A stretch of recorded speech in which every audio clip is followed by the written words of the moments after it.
Welcome to the Faith Lutheran Church Sunday Morning Bible Study for January 13th, 2013. Today we continue our Bible study on the book of Hebrews and focus on chapter 7. Let's listen in. The great Melchizedek.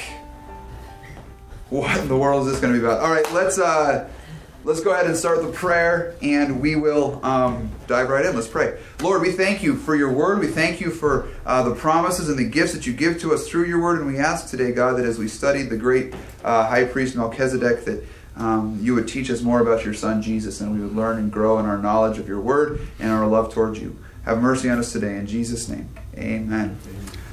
Okay, so Melchizedek. Let's start this way. Can somebody open to Genesis chapter... is it 14? Sounds about right.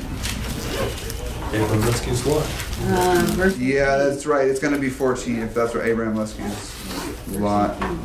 But it's going to be... You found it? Verse 18, then Melchizedek, king of Salem. Yeah, let's do that. Okay. So if someone could look that up, looks like Nancy looked it up.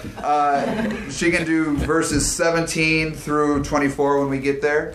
And then if someone could look up Psalm 100, is it 110, I believe? Check. It's whatever you would like. No, it's actually not. I don't get to choose. They pre-wrote this thing, this Bible. Really? Yeah. Yeah, Psalm 110. 110. All right, so we'll read that one too. Okay. Yeah, good. Okay, today we're going to learn about a new character named Melchizedek. Now remember, the big theme is Jesus is greater than. I mean, that's kind of the theme of Hebrews. Jesus is greater than everything. He's greater than angels. He's greater than Moses. He's greater than Abraham. Not that these things were bad or are bad. They're good. Jesus is just better, right? Jesus is just better. So that he is God and Christ, Lord over all, etc., etc. Okay. But this raises a problem. Jesus is, according to Hebrews, the great high priest, right? What does a high priest do? We've talked about this for a number of weeks, but what are some of the things priests do? Maybe they are intercessors between the people and God. Yes, They're correct. communicators. Good morning. What else do priests do? They offer sacrifices. For sacrifices, yes. Do the sacraments. Well, yes, those sacraments are not... Not in the Old Testament. Right, there's not quite sacraments yet. Right. We are going to be, so you guys were in Hebrews. What did you say, Art? Chapter 7. Chapter 7. Hebrews chapter 7, yeah. All right, anything else that you think about a priest? They are from the tribe of Levi. Now here's a very interesting thing. In the Old Testament, who gets chosen to be the priest but the tribe of Levi? You guys have heard of the book Leviticus, yeah? It's all about the Levites and the rules for being priests. That's, if you want to know how to be a priest, just read through Leviticus. And it's wildly boring. No, it's actually quite fascinating. It's a really great book once you kind of understand what it's all about, but it's a little confusing sometimes. Right. Okay, so all very interesting. What tribe was Jesus from? Does anyone know? What tribe was Jesus from? Judah. Now, were the Judahites, we might call them the Jews, were they allowed to offer up sacrifices, or was that, whose job was that? Still Levi. Levi. So now, if you're the author of Hebrews, and you're writing to a bunch of Jewish people about how they should stay with Christ because he's the great high priest, what is the initial response of the Jews? He's not enough. No, he's not. Yeah. He can't do it, right? Because he's from Levi, or he's not a Levite. So, how do you handle this? Well, this becomes very interesting. Go to, who's got, Nancy, you said you have Genesis 14. Mm-hmm. The author responds by saying, well, he's not a priest in the order of Levi. He's a priest that is greater than Levi. He comes from a different order. The order of Melchizedek. Now, what do we know about Melchizedek? Let's see. Nancy, go ahead and read yours first. Which verse is 17? 17 through 24, just so you can have some hard names. Okay. Yeah. After Abram returned from defeating Chedorlaomer and the kings allied with him, the king of Sodom came out to meet him in the valley of Sheba. that is, the king's valley. Then Melchizedek, king of Salem, brought out bread and wine. He was priest of God Most High, and he blessed Abram, saying, Blessed be Abram by God Most High, creator of heaven and earth. And blessed be God Most High, who delivered your enemies into your hand. Then Abram gave him a tenth of everything. The king of Sodom said to Abram, Give me the people and keep the goods for yourself. But Abram said to the king of Sodom, I have raised my hand to the Lord God Most High, creator of heaven and earth, and have taken an oath that I will accept nothing belonging to you, not even a thread or the thong of a sandal, so that you will never be able to say, I made Abram rich. I will accept nothing but what my men have eaten, and the share that belongs to the men who were with me, Aner, Eshcol, and Mamre. Let them have their share. All right, so here's the context here. There's a great big war taking place amongst a great, huge number of tribes. I mean, this is sort of a huge war taking place in the Middle East back in Genesis. And Abraham's largely not a part of it. But he finds out that his cousin Lot, I believe, Lot is somehow caught up in all of this. Because Lot, you know where Lot lives? Does anyone know? Sodom, right. And so he goes to rescue Lot. And it turns out Abraham and his men are pretty good fighters. They help win the war for those who are on the side of Sodom and Gomorrah. Kind of interesting, right? And Salem. What is Salem? Jerusalem, right? Peace. You guys know the word shalom? Hebrew word shalom? Peace be with you. Yeah, that's Shalom, Salom, Jerusalem, Jerusalem. It's kind of the same. It's a place of peace, right? So he helps rescue them. Well, on winning, people come to thank Abraham. Among them is Melchizedek. And who is Melchizedek according to our reading? He's a king of Salem. What else is he? A high priest. He's a high priest. So he's both. Interesting. What does he bring? Bread and wine. Well, we're not going to read too much into that, but it's worth noting. So he does. And sort of this, I don't know, sacramental meal of Thanksgiving. And so here he comes. Who else comes to give thanks? King of Sodom. How does Abraham receive his blessing? Thanks, but no thanks. Yeah, the Sodomites, even before we get to the Sodomites, that is the people from Sodom, you know.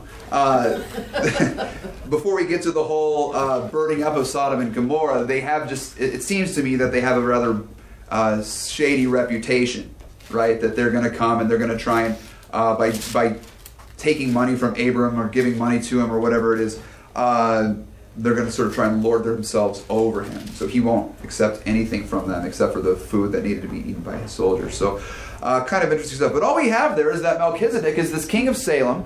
How does Abraham treat him? What does Abraham do when he shows up? Gives him a tithe of the spoils of the war. Gives him a tithe. What's a tithe? Tenth. Gives him a tenth. Okay. And that's it. That's it. There's the story of Melchizedek. Do we ever hear from this guy again? Yeah. Psalm 110. Someone go to Psalm 110. Okay. The Lord says to my Lord, sit at my right hand until I make your enemies a footstool for your feet. The Lord will extend your mighty scepter from Zion. You will rule in the midst of your enemies. Your troops will be willing on the day of battle. Arrayed in holy majesty from the womb of the dawn, you will receive the dew of your youth. The Lord has sworn and will not change his mind. You are a priest forever in the order of Melchizedek. The Lord is at your right hand. He will crush kings on the day of his wrath. He will judge the nations, heaping upon the dead and crushing the rulers of the whole earth. He will drink from a brook beside the way.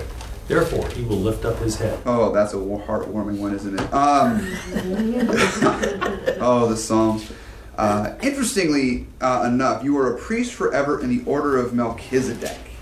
Now, this seems to be talking about another priest from a different order. The reason we want to bring up Psalm 110, because first Hebrews will bring this up, but it's very much worth noting that there is an awareness, at least by David, who I believe wrote this, there's an awareness, at least from David, that there's an order of priests other than the order of the Levites, and apparently, perhaps, greater than. Now, is it fair to apply these verses all to Jesus? the author of Hebrews will apply them to Jesus. Is he just trying to force Jesus into this context? I don't think so. What's the very first verse there in Psalm 110? The Lord says to my Lord, sit at my right hand until I make your enemies a footstool for your feet. Who said that? Who else has quoted that verse to us? Does anyone know? Jesus. Jesus says this, right? Jesus says when the Pharisees are trying to figure out what to do with him, Jesus says, let me see if I can remember the context here. This happens in Matthew, Mark, and Luke. The last week of Jesus' life, he's on trial. He's being put on trial by kind of everybody. The teachers of the law come to him and they have a question for him, and I forget their question, and Jesus responds by saying, let me ask you a question. The baptism of John, who's it from? Heaven or from earth? And they get all confused, right? So that's the first question. The second question is from the Pharisees. Who should we pay our tithes to? Who should we give our money to? Caesar or God? And Jesus says, whoever pay to Caesar is Caesar's, whatever is God is God's. Third one is the Sadducees. They come along and they say, they try and prove that there's no resurrection, and Jesus just makes them look silly. Okay, he says, of course there's going to be a resurrection.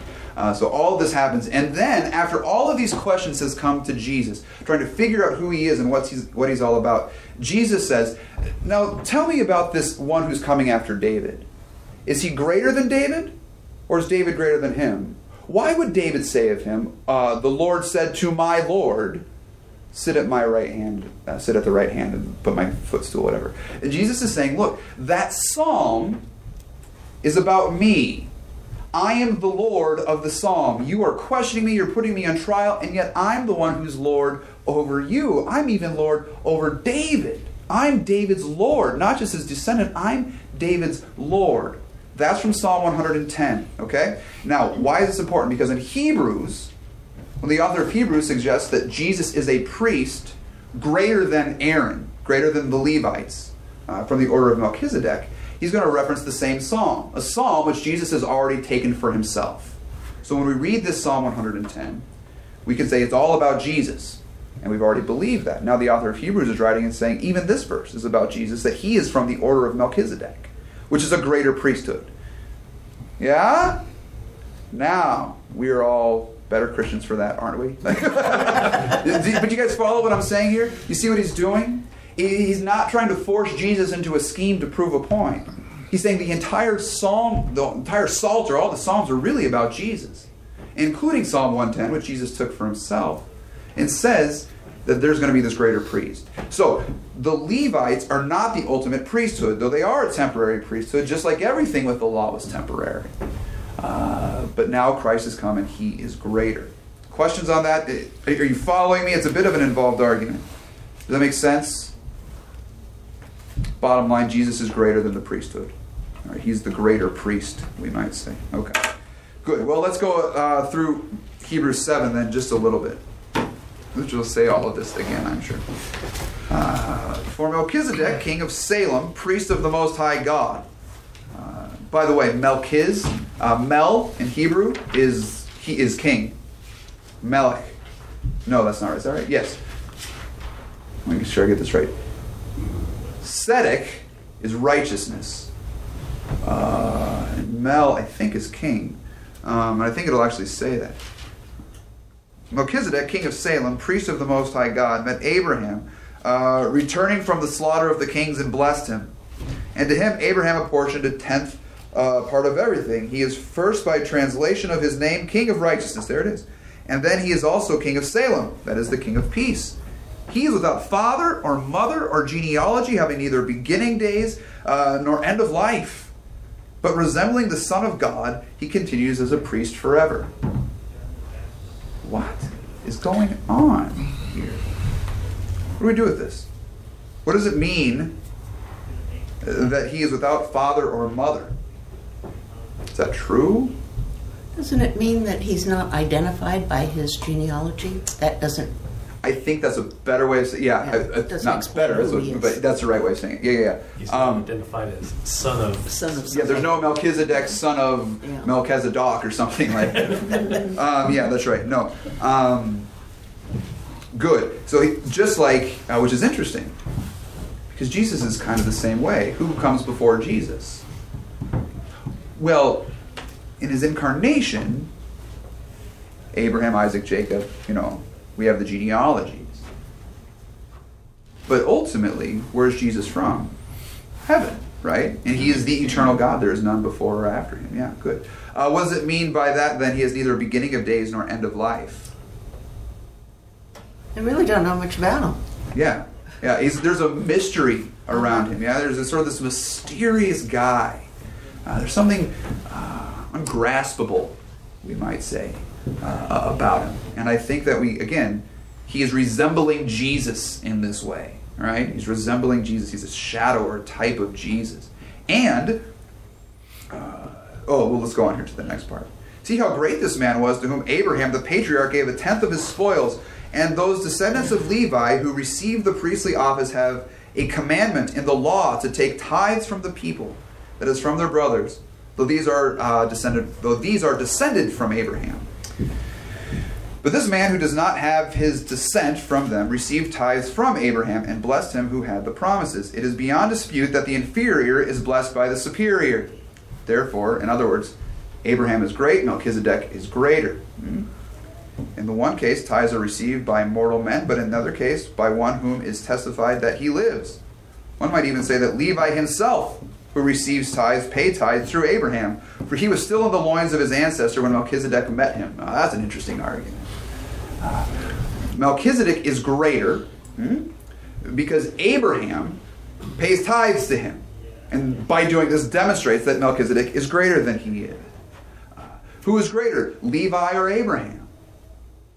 Abraham. Probably Abraham, right? So then if we just sort of do our math here, Melchizedek, let's call him Mel, is greater than Abe, who's greater than Levi, right? Hope that's the right way of doing it. Yeah. Alligators eating Mel, right? Yeah, okay, good. Melchizedek is greater. Therefore, if you're wanting to stick with this, you're missing the greater priesthood, right? Now, this is actually, and by the way, the fact that Levi is a descendant from Abraham means that, in a sense, Levi himself was paying tithes to Melchizedek. Because he was, as the author of Hebrews says, in the loins of his father Abraham. Kind of interesting argument there. The whole point being here, if you want to go back to Judaism, remember the Hebrew people want to go back to Judaism, you want to go back to an inferior priesthood. You want to go back to something less than this. Not a bad one, it was good, it served its purpose, but its purpose is now obsolete.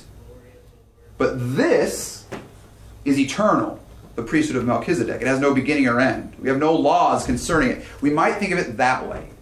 There's no law concerning the order of Melchizedek. Melchizedek's priesthood, greater than the law. Christ comes to save us by going under the law, Galatians says, but also kind of apart from the law or above the law, right? Kind of an interesting thing. I read a sermon by Luther lately around Christmas time, and it's very interesting where he says, how are babies born? He says, this is great. He says, we have all these people who don't believe that, that Christ is God incarnate telling us, well, virgins don't have babies. And Luther says, no kidding. Really? Who knew? That is shocking to all of us. Of course we know that. But you see, here's how God works. He's not bound by the law, not even the natural law. God can work above and beyond it to accomplish his purposes. And so Christ comes, he puts himself under the law, but in a sense he comes apart from the law. There's something greater than the law to save us. This priesthood is greater than the law. It's something where the guy shows up and just starts giving gifts to Abraham. Shows up to Abraham and has bread and wine for him. There you go. Gifts. Thank you for your work. And Abraham then, of course, pays the tithe in response. But that's kind of how Christ is. His is a priesthood of giving. Gives his life, sheds his blood, gives us now bread and wine with his body and blood in it. Pretty interesting stuff. Something worth thinking about there.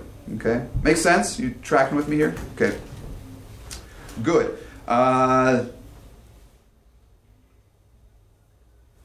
Let's keep going then. Can somebody read, so I'm not doing all the reading here, 11 through 14.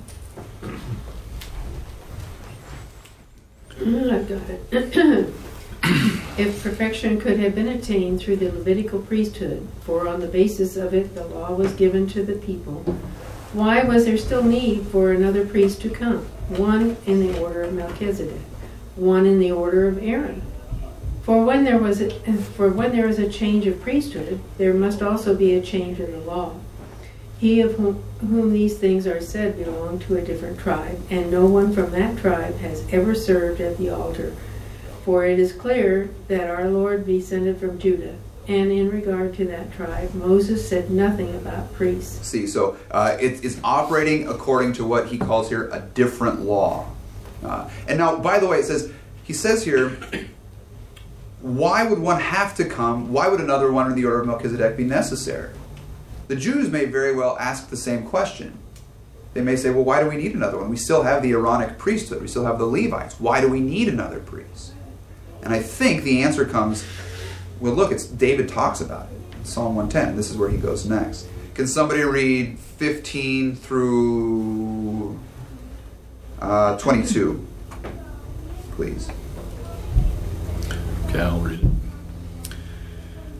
And what we have said is even more clear if another priest like Melchizedek appears, one who has become a priest not on the basis of a regulation as to his ancestry, but on the basis of the power of an indestructible life.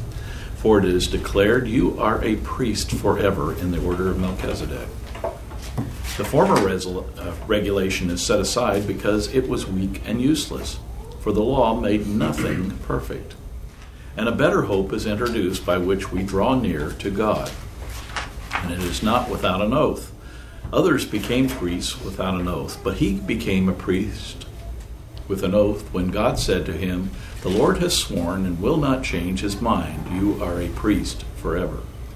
Because of this oath, Jesus has become the guarantee of a better covenant. Okay.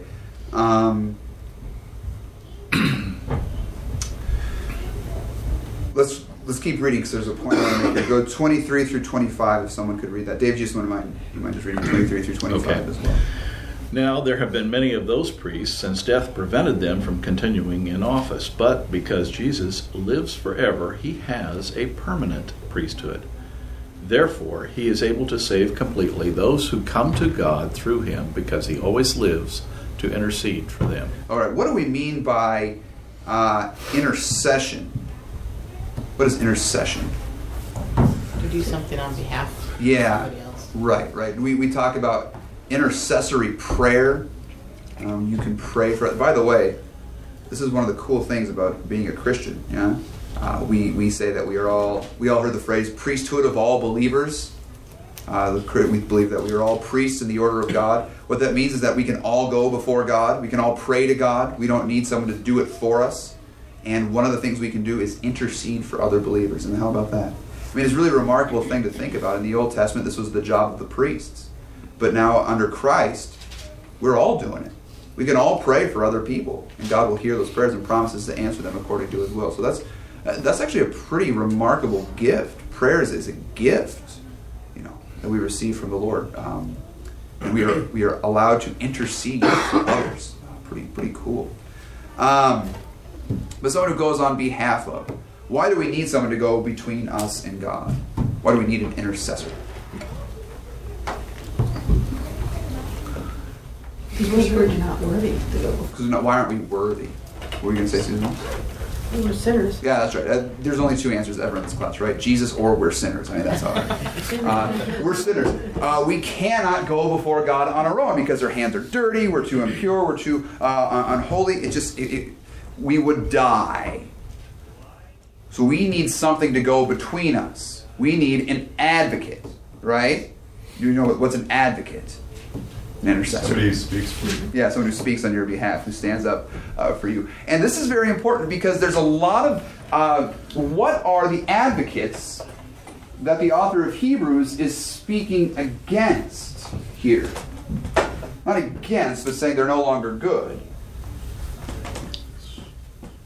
The Levitical priest. The Levitical priesthood, right? And not just the Levitical priesthood, but greater than that, the law itself, the law of Moses, 10 Commandments through the end of Deuteronomy, right? So we'll just say the law. Why is that an that not a good enough advocate for sinners? Why is the law not a good enough advocate for sinners? Because you never keep it 100%. Right. In fact, one of the things he says here, which I think is very fascinating, is what happens to the priests? They die. Right? They can't keep sacrificing. They can't keep doing it because they're toast. They're done for. Right? Why is Jesus greater? He's not toast. He'll live forever. He keeps on living. He doesn't stop. He's not bound by the law of death. Right? He's above it. He's free from it. So he daily intercedes for us. Now that's also something to think about. What's Jesus doing right now up in heaven? I don't know. Playing with a hole in his hand, trying to figure out what to do? No! He's sitting up there praying for you, by name. Huh? I mean, that's pretty remarkable. And when we cry out for mercy, it's the Lord, it's the Spirit who brings the prayers to Christ, who presents them to the Father. It's kind of the picture you have in the Bible. And, I don't need to get into the mechanics of that, but it's remarkable to think that the entire triune Godhead is at work listening to your prayers. Yeah? Christ is there praying for you. Pretty remarkable stuff. So the law, it's just not enough, because the law, what does the law say to us? What's kind of the phraseology of the law, we might say? Will God listen to us according to the law? Yes. If. The law is always if, then. If you do this, then you get blessed. Who will ascend into the throne room of God in heaven? This is Psalm 24. Let me read it. It's perfect for this. He who has pure hands and a clean heart, I think is what it says. Psalm 24, something like that. And so, who of us can ascend into the throne room of heaven? Nuts. We're out, right? And so, the law, if you have clean hands and a pure heart, then you can go before God. Then you can lift up your prayers. Then God will listen to you. Then God will save you, according to the law. But the law is not the problem. Who's the problem? Us. We're not able to keep the law.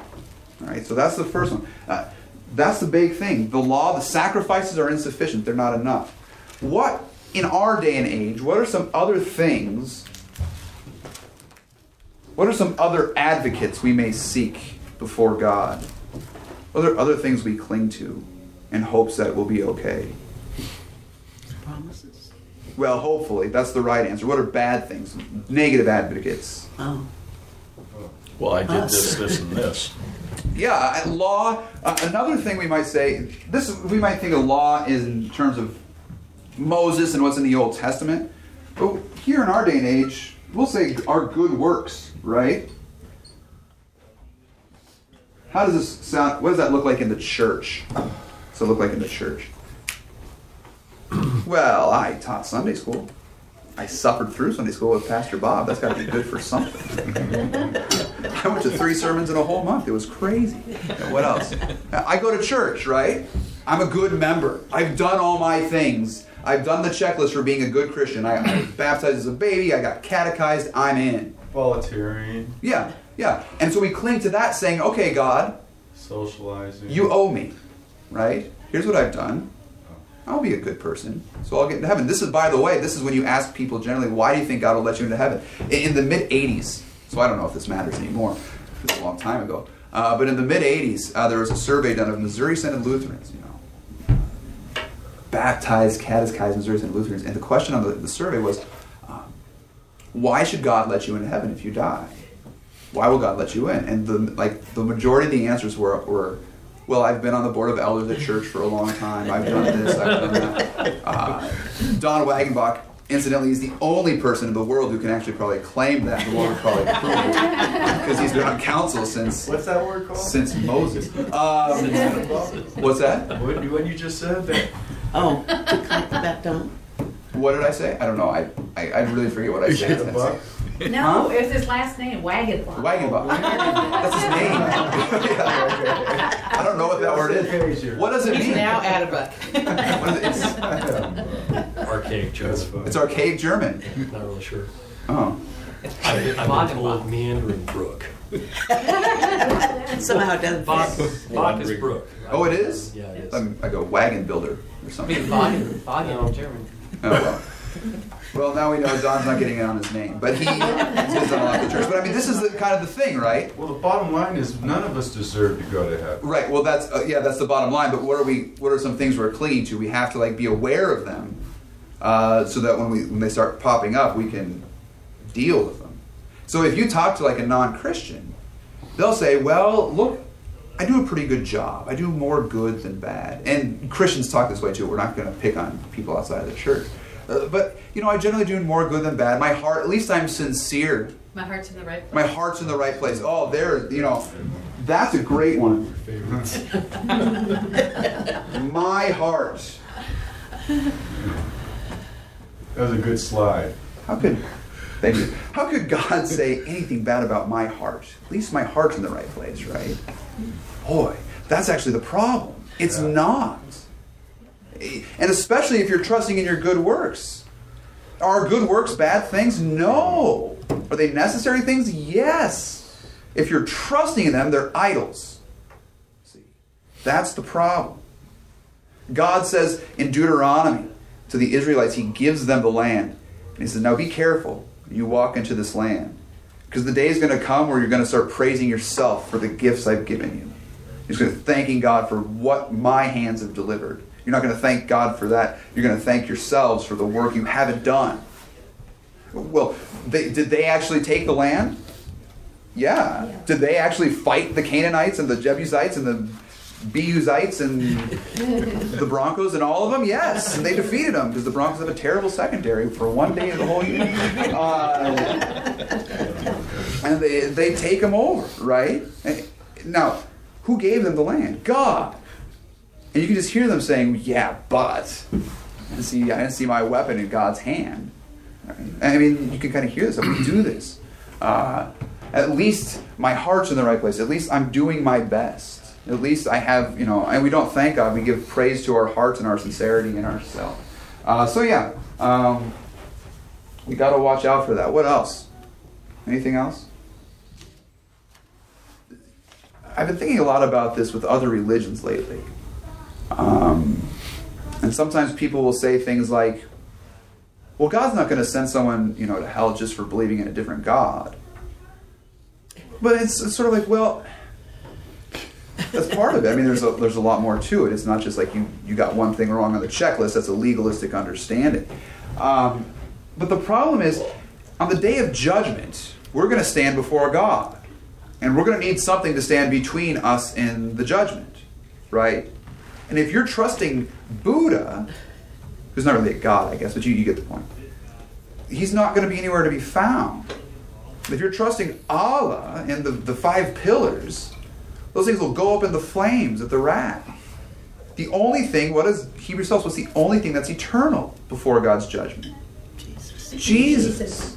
Even the Levitical sacrifices, Levitical priesthood is not going to be enough to save you on that day. It's only Christ. And so it sounds we kind of talked about this in the sermon last week, it sounds very exclusivistic. Well, you're saying only Jesus? That's not fair. Well, He's the only God there is. He's the only one to save. If you're trusting another God, you're not trusting in anything. One of the greatest chapters in all the Bible, which escapes me the number of it now, but it's in Isaiah towards the end, and Isaiah is just railing on the false prophets and the idols. And he says, you guys, you're delightful. You take wood from a tree and you form half of it into an idol and pray to it. With the other half, you burn your food. Like, are you guys, you trust that piece of wood? He's saying, that's ridiculous. I'm the actual God who can actually save you and actually does these things for you, and you're putting your faith in the wrong things. This is the problem with false religions and other gods. It's not so much just that people are wrong, they picked the wrong one. They're trusting in something that's not able to do anything for them. Does that make sense? So it's not just an arrogant claim. It's just like, look, this is the reality. Jesus is the only way, truth, and life. In fact, and unless that sounds arrogant and like we're condemning other religions, the other religions will say the same thing. We're not going to just give you heaven. We're going to expect something from you. If you're in Islam, it's the 5 pillars. If you're in Judaism, it's obeying the law. You can't just receive heaven as a gift. Christianity comes along and says, no, actually, that's the only way you're receiving heaven. It's the only way you're getting it. Susan has one of my favorite stories. It's not a favorite story, but a good illustration. She has a Muslim friend that you were teaching to sew. Is something like this, right? Mm-hmm. And said she left Christianity for Islam because Islam is so much easier. Easier? She says, yes, in Christianity there's all this grace you don't have to do with yourself. In Islam you got 5 things. It's a checklist, basically. And you know what needs to be done. Which is interesting. Well, though if you get too far into Islam, then you realize it doesn't matter because God's going to choose anyways, and you might be out or you might be in, but give it your best, you know. But you have the 5 pillars. Here's the checklist for what good Muslims do, and those who get to heaven are the ones who've done these things. But even those then, that there's walk no away guarantee. from Muslim, they die. Huh? The ones that walk away from that faith, they try to get back into their church. They kill them, don't they? I don't know if they kill them trying to get back in, but it all depends on which Islam you're talking about. But yes, that's part of it. Like, you're as good as dead if you leave, and if you live in one of those countries, to convert is terrifying. Right? Because. But is it bad? Is it bad for us to at least respect others? No, of course not. You know, we might not like the religion or the beliefs, or of course not agree with them, but we still need to show respect. Sure, of course, of course. So how do you get across to people that like believe in Buddha and they're good people and all, and you try to talk to them about Jesus, that he's the only way, and they just don't. They won't hear it. There's not a silver bullet answer to your question. You got to get to know them. You got to invest your time with them. You got to know where their struggles are with Christ. You've got to learn why they would reject Jesus. It's all about questions. You have to come up with a multitude of questions. And I think what you said is very important. Not so much answers, but you have to really leave it to them to come up with answers, but you have to be crafty about your questions. Yeah. In order for them to see through the window. Yeah, I think so. Now, though you do want to ultimately give them the answer of Jesus, of course, because we're never going to figure that out on our own. But you did say something earlier I think is very helpful, is you need to respect them enough to listen to them. Because here's the problem we always have with evangelism. So we come in and we take what I just said, and we do this. Kick down the door. I'm right. You're wrong. Get right or burn. Right? I mean, that's kind of how it comes across. And they'll say, now I have another reason to reject Christianity. You. I think, like my son, he got blown away about that church. The pastor was converting somebody that was out of line in the church, and he actually scolded him in front of the whole right there at the session. And so how do you deal with that with your son? What do you say to him? What do I say to him? I just tell him, hey, you need to give it another chance. Sure. Do you say, my experience with church is not that, one. I hope it's not. Right. If you want me to call you out in a sermon, I might, but I probably won't. But you say, that's not my experience. Yeah, that's right. And that's how they handled it. But that's not where we're coming from. That might not be us. The other thing you do is you also say this, and this is very important. But he's like automatically gun shy. Sure, of course. Yeah. People, because the other thing is people don't want a God.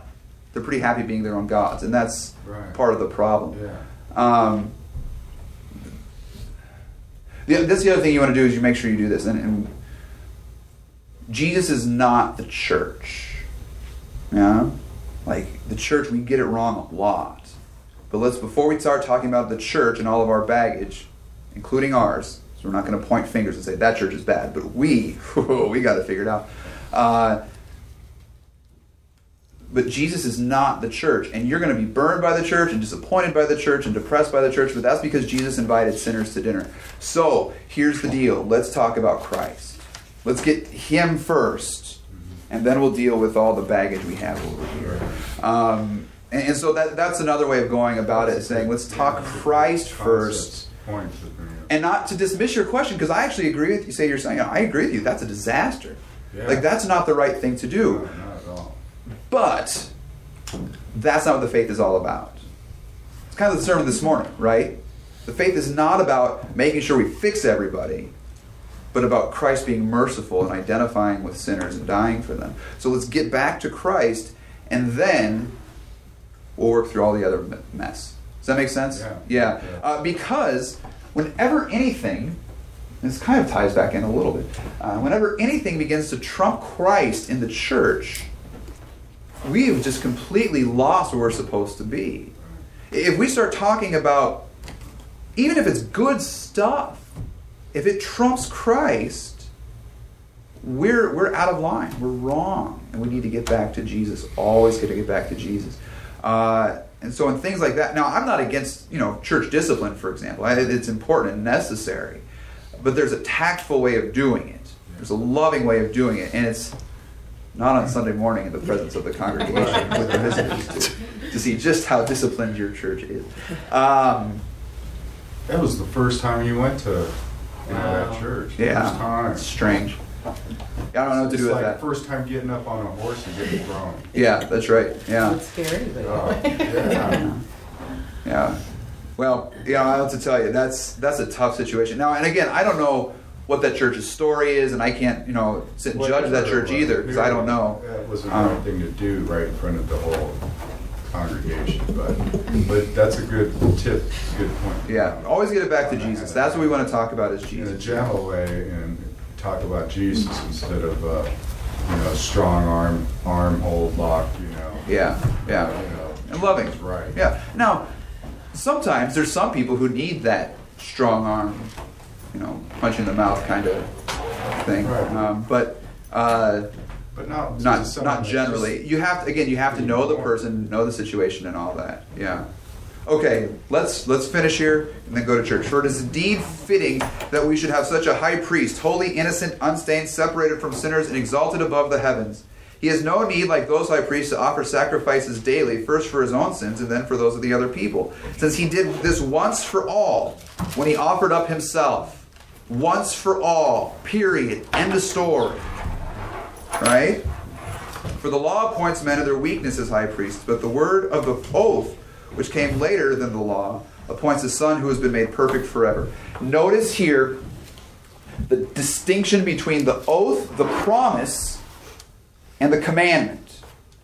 Lutheran language, law and gospel. Right? Commandments given to Levites, that's the law. Promises made by God in Christ, that's the gospel. So you see the distinction. We'll get more into that next week. But we did a whole chapter today in one class, which I will give myself a gold star for that. That was pretty good. Thank you. All right. Good. Next week, we'll tie up loose ends on this. And then we'll go into chapter 8, God's new arrangement. Okay?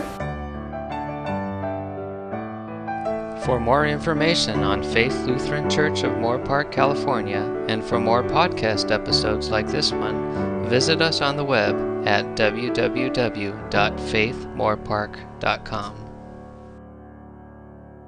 Music by Kevin MacLeod.